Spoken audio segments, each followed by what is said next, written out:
Good morning, students. In this video, we'll be learning about the structure and function of human ear. The first question is, draw a neat diagram of human ear and label its different parts. So you have to practice the labeling, the main parts, as we can see that human ear can be divided into three parts: outer ear, middle ear, and inner ear. Let us go to the next slide.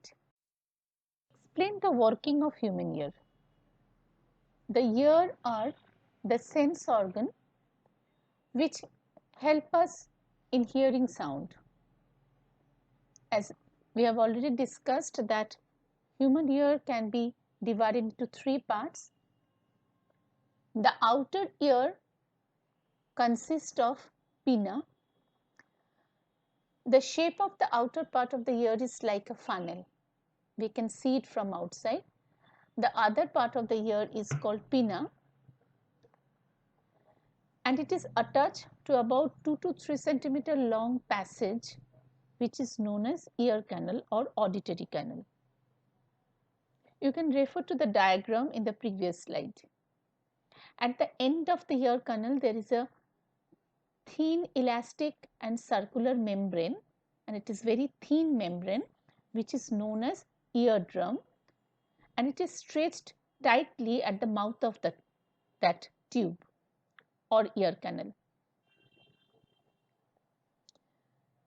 There are three small delicate bones which are named hammer, anvil, and stirrup, and these three bones are the part of middle ear, and they are linked to one another.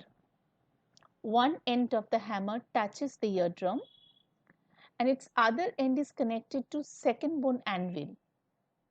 The other end of the anvil is connected to third bone stirrup. This is how they are interconnected, and the free end of the stirrup touches the membrane over the oval window.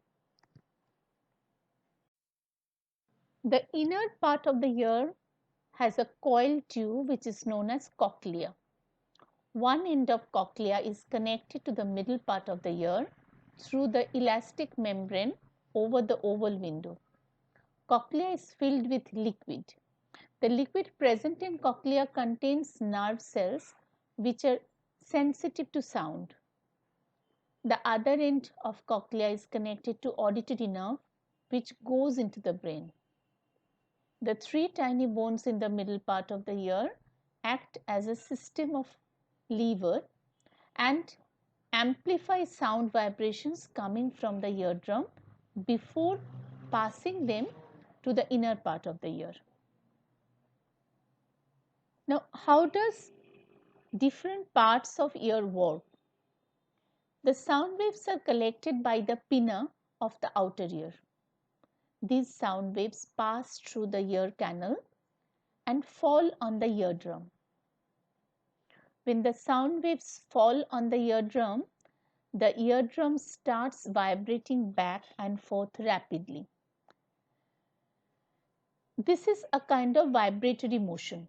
The vibrating eardrum causes a small bone hammer to vibrate. From hammer, the vibrations are passed onto the second bone anvil, and from anvil it is passed to the third bone stirrup.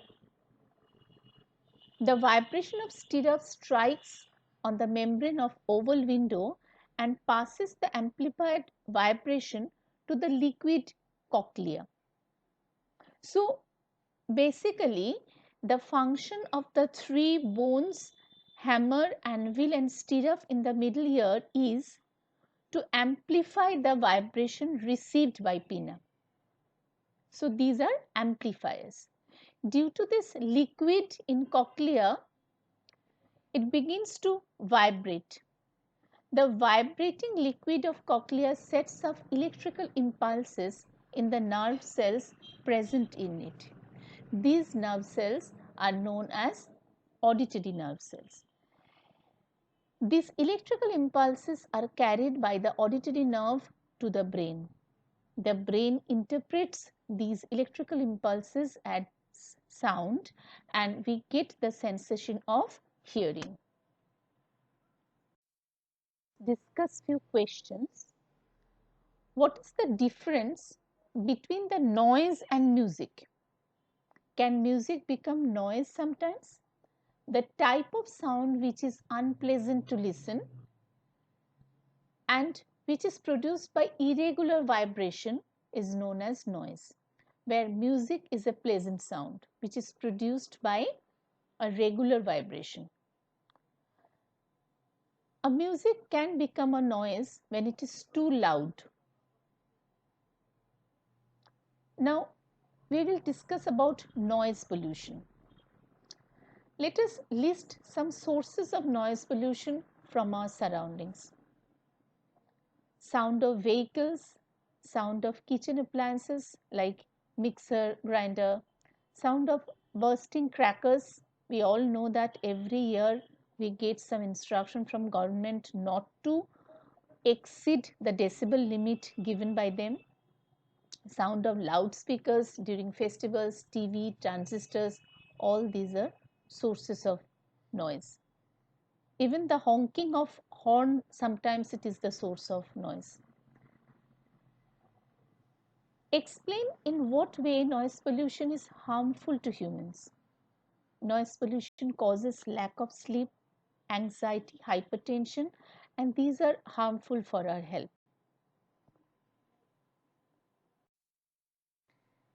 Lightning and thunder takes place in the sky at the same time and at the same distance from us. Lightning is seen earlier and the thunder is heard later. Can you explain why? The speed of light is much more than the speed of sound.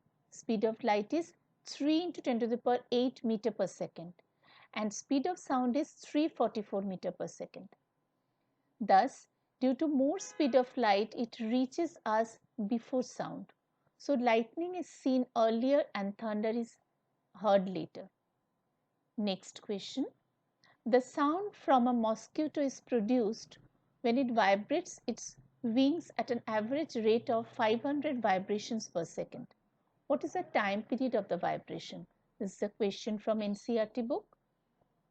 Time taken for 500 vibration is 1 second. So, time taken for one vibration is 1 by 500 second. Therefore, time period is equal to 1 by 500 second. We can convert this into decimal also. How can the noise pollution be controlled in residential area? As we have already identified the sources of noise pollution, so we can easily discuss about controlling measures. The noisy operations must be conducted away from the residential areas. Noise producing industries should be set away from such residential area, away from school or hospital.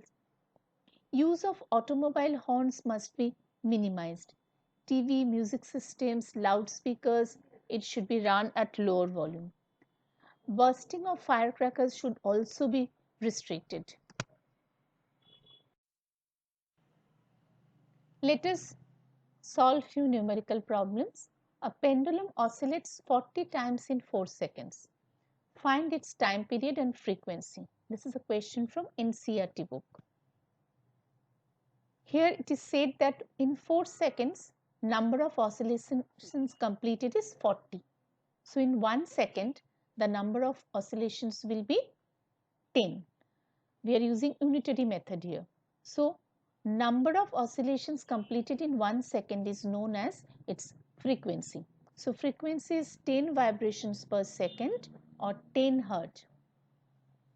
As we know that time period is reciprocal to frequency, so time period is equal to 1 by f, that is 1 by 10th of a second. The frequency of a given sound is 1.5 kilohertz. How many vibrations is it completing in 1 second? Kilohertz means 1.5 into 1000 hertz. Kilo means 1000. So, frequency is equal to number of vibrations per unit time. So number of vibrations will be frequency into time.